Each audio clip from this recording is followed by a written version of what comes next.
Welcome back to the Details Now. And security analyst Adams Bona says complete eradication of corruption in the Ghana Police Service will be difficult, although it can be reduced. Speaking in an interview with Joy News, he said progress can only be made when there is an effective collaboration between police and the citizenry. We'll be hearing from him in a moment, but first, a police officer who left his gun in a commercial vehicle after allegedly taking a bribe has been interdicted. In a statement, the Ghana Police Service said both the driver and the police will be helping with investigation.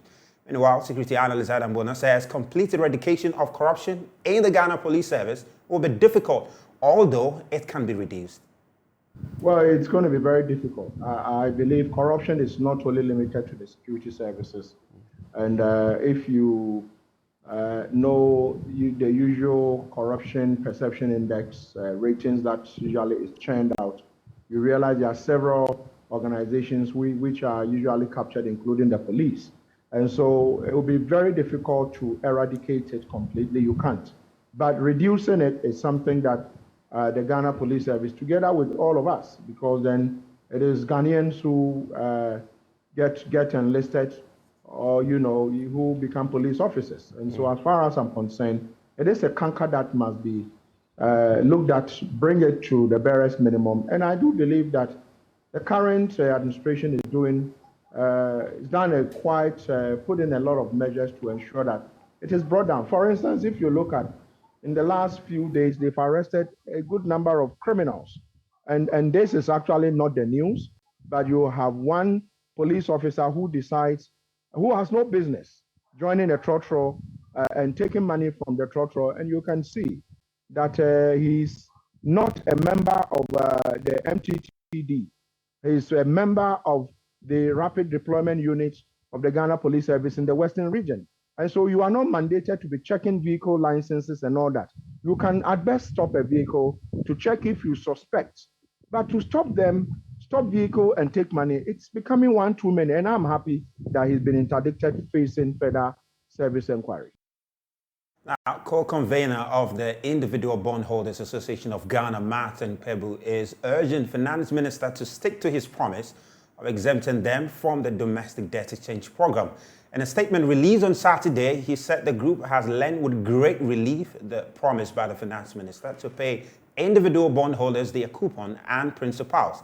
He said the promise was made at a meeting with their representatives and the Finance Ministry on Friday, January 27, in his office. Martin Pebu, in that letter, said he is happy that the government has reached an agreement with the banks, insurance companies, and security industry companies for their participation in the DD program. I'm very pleased and happy that it virtually ended well. Now, what we are left with is the formal communication. But at least the finance minister made a statement to us, and he was very clear.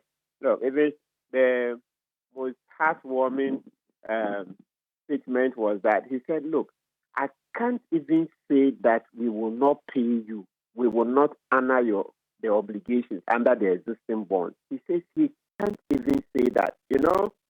Naturally, when you go into meetings, because of the apprehensions and all that, sometimes the questions and the statements we make kind of compel us to repeat ourselves, that's the promises and all that. So at one point, that was the statement he made. He says, look, he can't even say he will not pay individual bondholders, right? The existing bonds. That's the coupons and the principals under the existing bonds. So that's it. So wait for the official communication. But in the meantime, what is told us orally is as good as the official communication.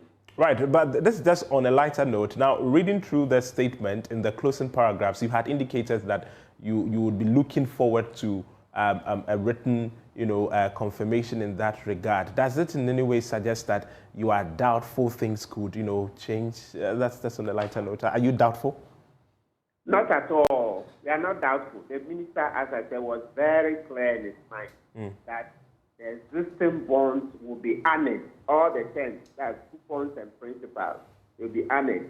However, like as we stated in our statement, we are asking for a written communication because of ease of reference. So that when anybody says, oh, what shows you guys have been exempted, apart from us saying, oh, he told us on Friday evening, we also say, oh, here is the statement, so that, and also you see that a formal statement will tie in with what has been done with the banks, the insurance companies, the securities industries association, etc., etc. That is a formal government communication. All right, thank you very much. And petroleum company Puma Energy is advocating the payment of realistic fuel prices in Ghanaian market in a bid to deal with the liquidity challenges confronting the energy sector.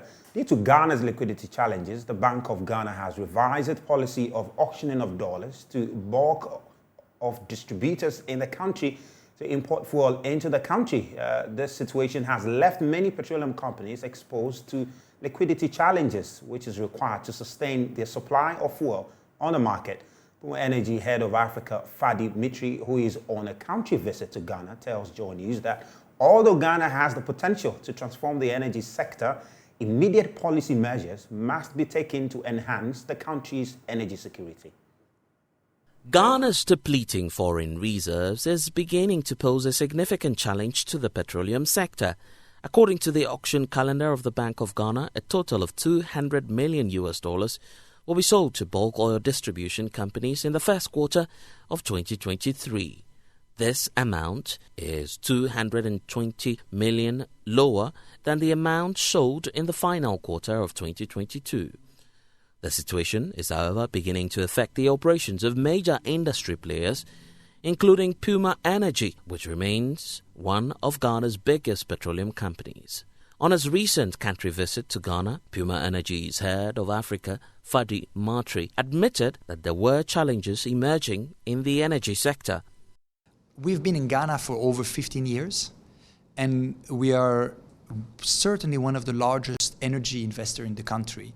We've invested over the last 10 years $450 million. That puts us in a situation where, in the current environment, we have our hand on the pulse of the economy and on the crisis that is actually affecting Ghana today. We import a lot of gas oil and gasoline with our bulk distribution company. We find we're exposed to the liquidity, the dollar liquidity issues that the country is facing. But in the wake of this crisis, how can Ghana ensure that there is constant supply of fuel on the market in order to enhance the country's energy security? The answer to that from Puma's perspective is that what can ensure that supplies reliably arrive in Ghana is that Ghanaians are always able to pay the fair market price for the supplies. Now, Ghana is a deregulated market, which means that the price at the pump can move, but the price is in cedi. So if the foreign exchange is not allowed to move based on the market, then there will be problems. Today, the ability to access foreign exchange, to access dollars, is very constrained. A company like ourselves, which operates in many markets around the world, used to go regularly on Bank of Ghana auctions and receive the necessary dollar allocation for its purchasing program. We're not receiving that anymore. Parliament last year passed the Petroleum Hub Development Corporation Bill aimed at facilitating the establishment of a petroleum and petrochemical hub in the country. But to fully realize the objectives of this policy, Fadi Matri agrees the policymakers must take immediate measures that will first of all safeguard Ghana's energy sector in order to pave way for the latter. I think it's highly needed, and I actually believe that Ghana has the ability, has every ingredient it takes to apply the necessary policies to make it work. And what I mean by ingredients, I mean the geographical ingredients. You are a corridor that can supply Burkina Faso, that can supply Mali.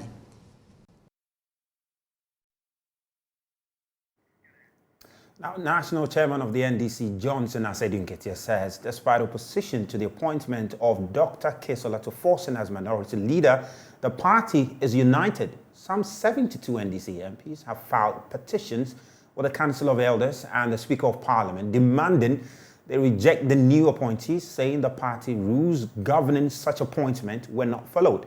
But addressing some members of the party in London, Johnson Asedun Ketia says there is overwhelming support for the decision. Somebody is asking about how fragmented the NDC is following the reshuffle.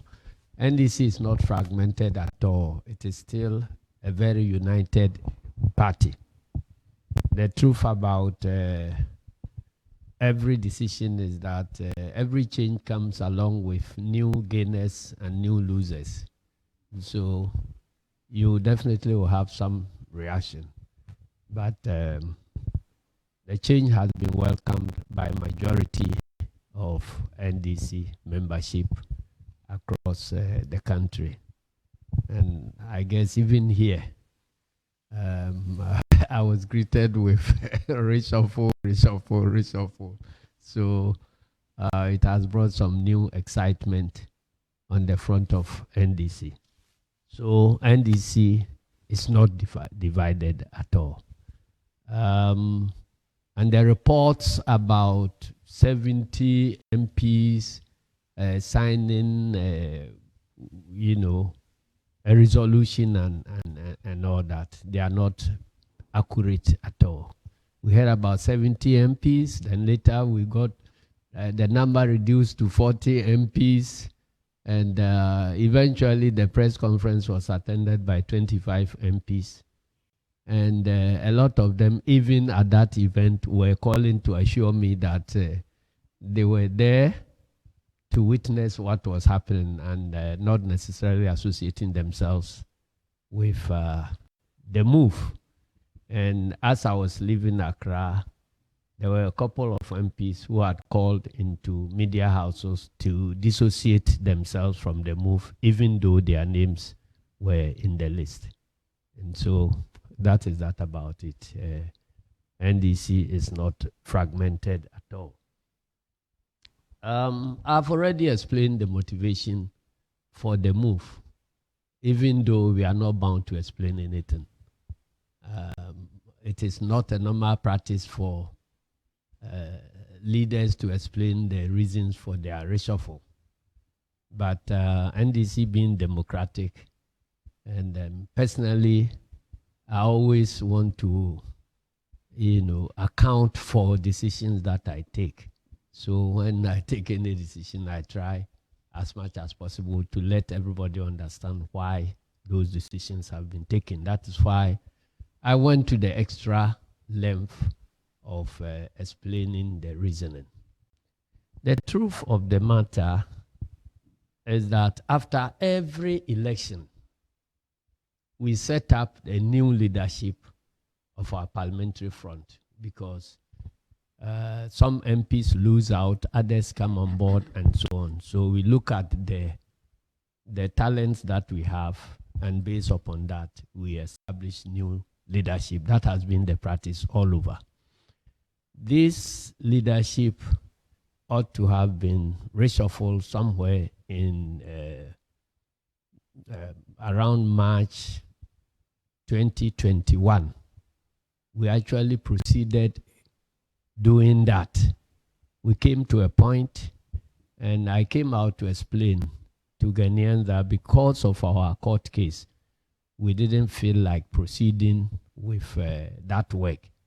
And I indicated clearly that it was work in progress, and that somewhere along the line, we will come out to indicate to Ghanaians who our next leadership will be. And so I'm surprised that people were surprised about the move, because if you check my press briefings, somewhere in March 2021, you will see a video I made.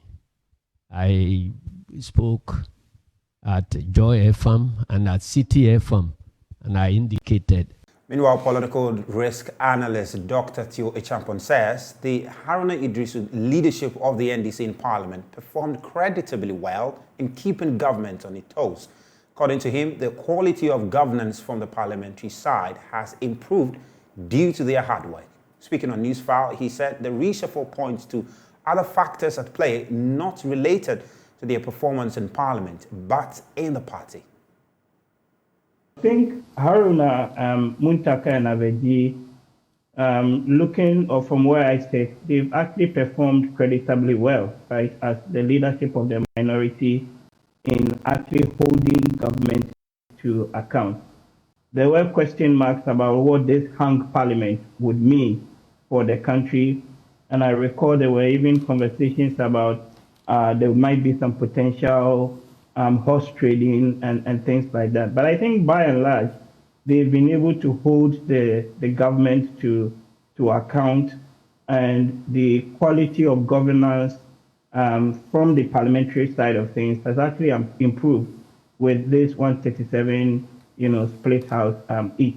So for them to be reshuffled then tells perhaps some of us that there are other factors or considerations at play, and not necessarily because of their the work that they're doing in Parliament and for the party. Over 70 minority MPs, including Haruna Idrisu, have filed a petition to the Speaker of Parliament and elders of the NDC to suspend the reshuffle decision by the party. There are also agitation from his constituency over his removal. However, Executive Director of the Media Foundation for West Africa, Suleiman Ibrahima, says such reactions should not be misconstrued as a fight back. Until now, I don't think that I would take any reaction that I've heard from the outgoing minority leader as constituting a fight back. I believe that the circumstances in which he was ousted, if it were you and I, we can't, it is difficult to simply just keep quiet, because to do so, a lot of allegations will come up. Oh, they say Haruna was doing this. Oh, they say Haruna might be in bed with this, and so on. So at least he needs to be heard. And I don't think that he's made the point that whether you like it or not, I have the support of my caucus in Parliament and I'm going to stay on. Okay. I think it's basically a reaction that I believe is justified. But MP for Botiano English, a man from Silver State, said the worst is yet to be witnessed in the NDC. Meanwhile, MP for Boem constituency, Kofi Adam, disagrees. He says there are no breaches in the party's constitution and the parliamentary standing orders. The constitution of the party and our standing orders are really very clear.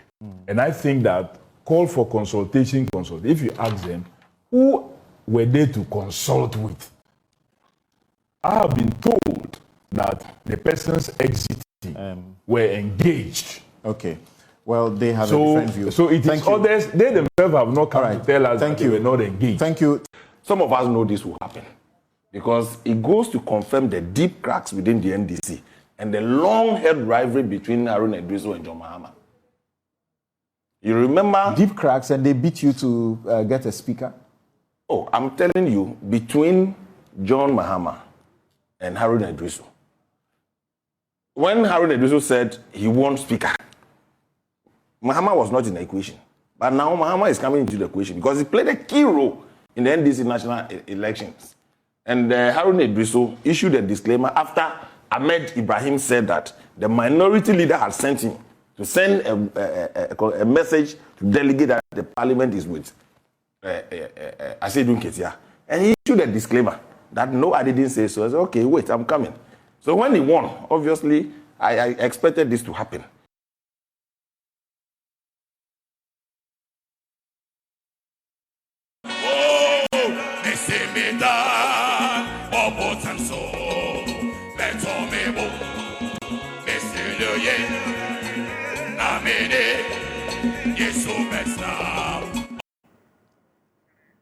Sounds from an interdenominational church service organized by presidential hopeful of the New Patriotic Party, Alan Kwejo Tremantin, who says he is counting on the divine intervention of God as he resumes his campaign to lead the New Patriotic Party as its flag bearer in the 2024 general elections. The party stalwart, who recently resigned from his post as Minister for Trade and Industry, expressed gratitude to President Akufo-Addo for giving him the opportunity to serve the nation.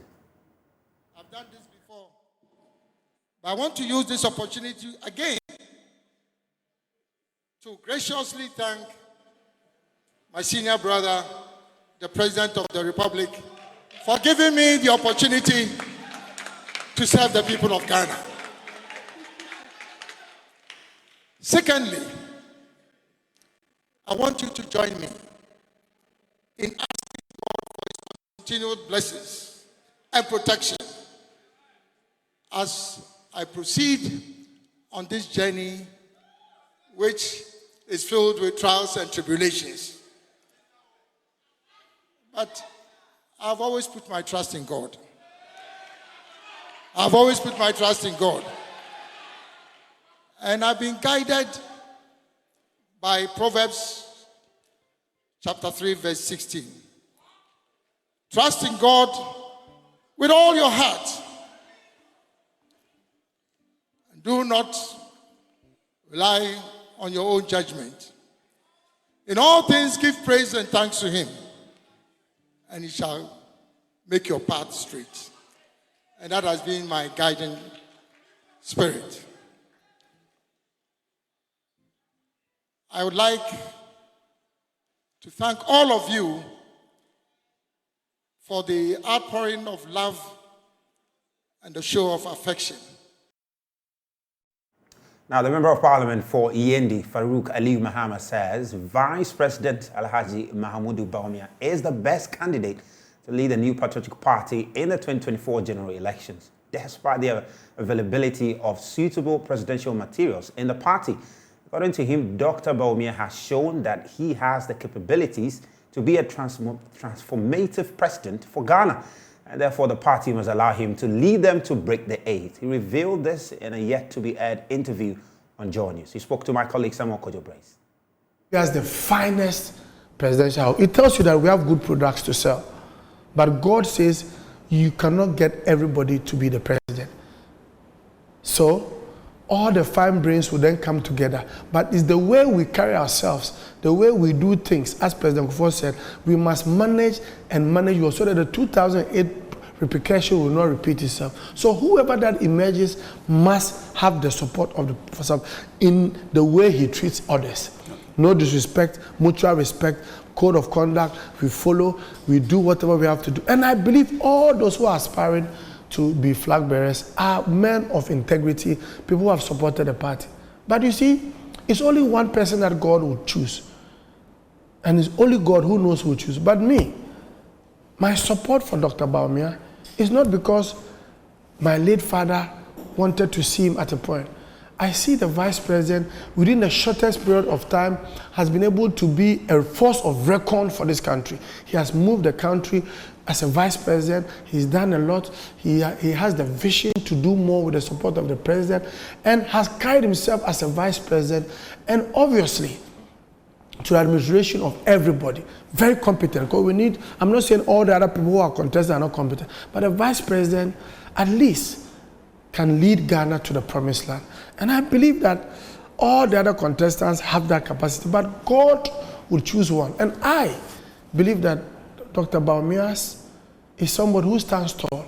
In the last 16 years, everything is about Bawumia. Even those who don't like him are speaking about Bawumia. So Bawumia is a force to reckon. And I believe that he would bring everybody together, inshallah, if God crowns him the flag bearer. He is a very gentle man, a good listener. He obviously needs the support of Honorable Kojo Chairman, Dr. Apreku, Oyine Kunedu, Kennedy Japan. He will need because they are all forces to record. We want to break the eight. And I'm supporting Dr. Bawumia because with Dr. Bawumia, we will be able to bring that unity and that gap, and everybody will feel one and will be united. Both the north, the south, the east, the west will be united around. But what do you say to people who say that, well, like I said earlier, Yeah. he came to meet Alan Chamante in the queue. Yes. Why not allow him to go? Then he will come. No, I don't. I see politics has nothing like queue. For instance, I became a member of parliament within less than 2 years. But I can tell you, people have become members of parliament for years, and what I've been able to bring, the innovations and the dynamism and the enthusiasm I've brought into differs from that.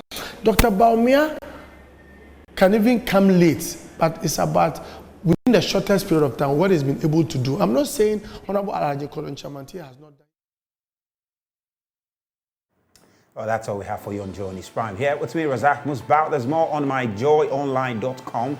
And, well, we'll meet again some other time. You have a lovely evening.